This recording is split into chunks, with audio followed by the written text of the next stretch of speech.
Well, we've hit a new mood, the subjunctive mood.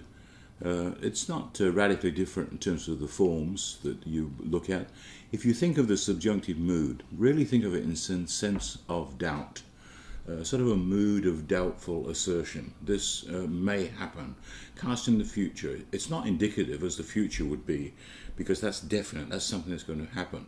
So when you come across the subjunctive, and it's very, very common, then you know that there's an element of indefiniteness in terms of place or time in some form. And the main thing is to remember is there's no augment, as we do when we put tenses into the past. And the stem is the same, basically, as the corresponding indicative stem. And the endings are really the same in respect to the present indicative of luo, except that where the endings finish in a vowel, that vowel is lengthened. And if that vowel has a syllable that contains an iota, then that's put in as an iota subscript. So from that standpoint, it's fairly obvious. The only difficulty there, and you get it from the context, especially when you get that element of indecisiveness or indefiniteness, which is recognized by the little particle an or ean, that's a good indication that you've hit the subjunctive. And that would help, say, for example, between recognizing the present indicative active of luo and the present subjunctive active of luo, which is exactly the same. So, as you can see what I've put up there, you've got the present active luo, lues, lue, luomen, luete, luusen. And then in the subjunctives, luo, exactly the same. The epsilon iota in the second person singular then is lengthened to an eta with an iota subscript. Luo, lues, lue, same there. And then the omega in the first person plural is lengthened to, the omicron is lengthened to an omega. And then likewise in the second person, luomen, lueta with an eta there, rather than the syllable epsilon iota. And then finally the omicron is lengthened with luosen. So you recognize, after a while, you recognize where these syllables are lengthened, that this is subjunctive. And you see there's no augment that's in there, and you frequently recognize it by the particle an or ean. And the other example I've put up there, which shows you how sort of straightforward it is, present, middle, and passive. Luomai, lue, luete, luomitha, lueste, luontai, and then likewise the exact same thing happens. Luomai, the omicron is lengthened to omega, lues, and then, so in other words, then you have to work that out in terms of whether it's indicative or whether it's subjunctive. Context will tell you that. Luetai, not luetai, the epsilon is just lengthened, and then luomitha, lueste, luontai. So I think from that standpoint it's somewhat straightforward once you grasp the element of that there's no augment and so on, and the vowels are lengthened in the endings, and the stem is corresponds to the indicative stem. So now then, I just want to give you some examples and basically say that what you're looking at, as again, is the mood of doubtful assertion. So we're going to look at just a few examples of indefinite clauses, which would be translated by whenever, or whatever, or wherever, or whatever, whenever, wherever, and then until. And that's one example set I'll give you, and then also purpose clauses in respect to the English until. And then finally, just the subjunctive is used in noun clauses, whether the noun clause is a subject or object. And the examples that I've picked, first of all, in respect to an indefinite clause, is from Luke 9:57, where whenever or wherever is used there. And that is akolutheso soi hopu ean aperke. So you can see the future of alukalotheo is used there. I will follow you. Akalotheo takes the dative. So I will follow you. Now, hopu where or wherever, and then there's that particle ean, wherever aperkomai, to go away wherever you go. So you can see there that the stem end there of aperkamai, the stem of course is er, and then it's a deponent verb, so therefore it's going to correspond in terms of the elongated notion of the second person singular in the subjunctive. So, and then the other example I've got is from Matthew 20, verse 27. Kai hos an thele en humin aine protos estai humon gulos. And whoever, or whosoever, indefinite pronoun, there's an, that particle of indefiniteness. Then whoever or whosoever then wishes from thelo, wishes, there's the subjunctive ending you can see there from the standpoint of the third person singular. Wishes, now, you've not come across infinitives yet. Think of it just in terms of, you don't have to worry about this. Simply to be, this is the infinitive of the form of Amy, the verb to be. So whoever wishes in you or among you, n plus second person pronoun in the dative, takes the dative, is then whoever wishes among you to be, protos aon is a second declension adjective, and it's what? Because it's joined with the verb to be, then it's going to be in apposition, so it will be in the same case, which will be either sort of be nominative corresponding to third person singular. So whoever among you wishes to be first, well, here's the future of the verb to be. He will be. He will be of you a slave. There it is. He will be your slave. Doulos again in apposition. So you can see then how the subjunctive is used in respect to indefinite clause. Another example that I've given you here is, and this is very common, is the indefinite nature of until from Mark 6 verse 10. Hopu ean iselthete isokian eke menete heos an exelthete.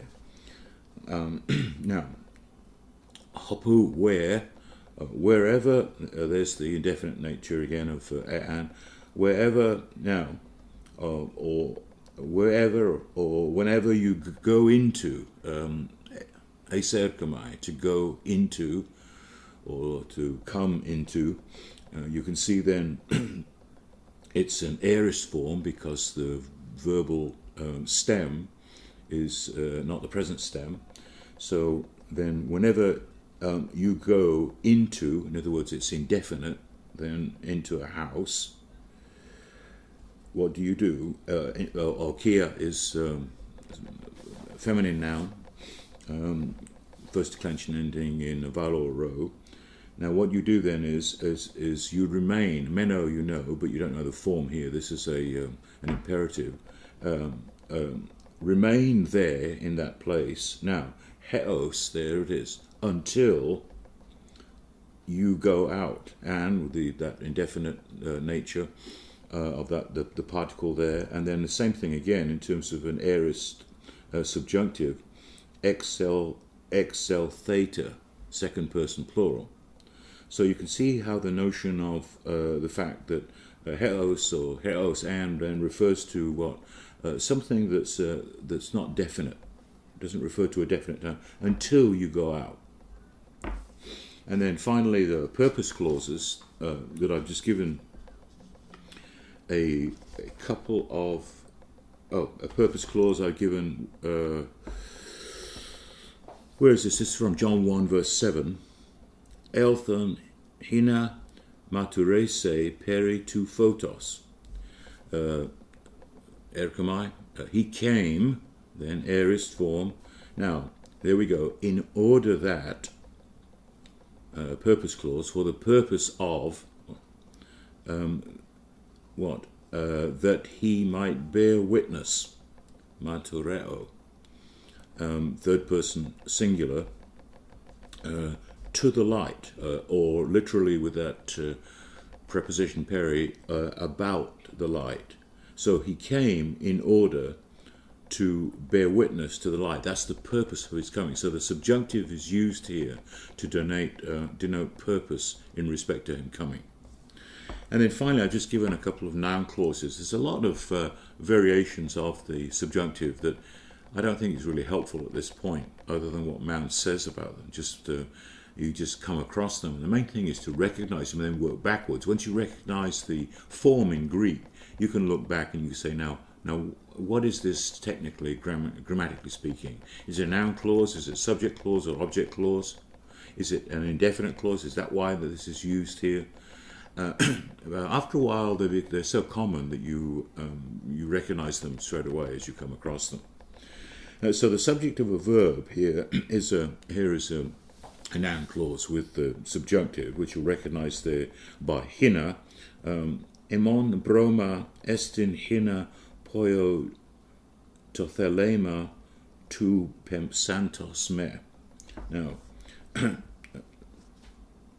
literally, broma is food, so with the first person pronoun there, with my food, or the food of me, present tense of the verb to be, is what? The food of me is, and now here is the clause, it's a noun clause, is in order, I'm just translating this very, very literally, in order that I do the will of the one having sent me. There's an aorist active participle from pempo, to I send.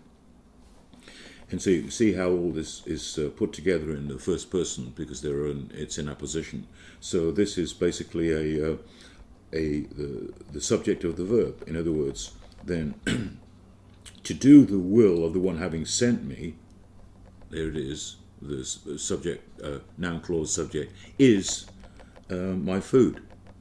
And then finally the object of a verb, I've got it the other way around here, not the subject but rather the object, from Matthew 4 verse 3. Epechina hoi thlithoi autoi artoi genontai. So you look at that, you don't know from ape here is, again, it's basically it's an imperative, nearest imperative, but don't worry about that. Basically, you tell. Now let's take it literally. In order that, just start when you see with in order that or until, depending on you try the translations to see how they work. In order that the stones, second declension masculine noun, lithos, the stones are, here's otoi, so third declension adjective, demonstrative adjective. These stones, what? And then you've got artoi in the same case as lithoi, so therefore it's going to be in apposition. So it will be that these stones are the same as what the bread will be. So they are to become bread. They will become bread. Present deponent, present active, but it takes a deponent form, and you can see that it's subjunctive because the omicron there is lengthened to an omega in gunomai. So you can see then from that standpoint that tell these stones in order that they become bread, literally in that sense, or tell these stones to become bread. One or two of those examples were a bit difficult, I admit, from that standpoint. The main thing is you pick up at this point is that the subjunctive has to do with mood of doubtful assertion. You recognize that there's no augment in it. You recognize that the stems are the same as the corresponding sense in the indicative of fluo, and remember that the endings are fairly much the same, except that the syllables are lengthened. Eta from epsilon and so forth, and when you've got an iota in that stem, in that ending, then that's lengthened to an iota subscript, usually with the long vowel. All right, thanks.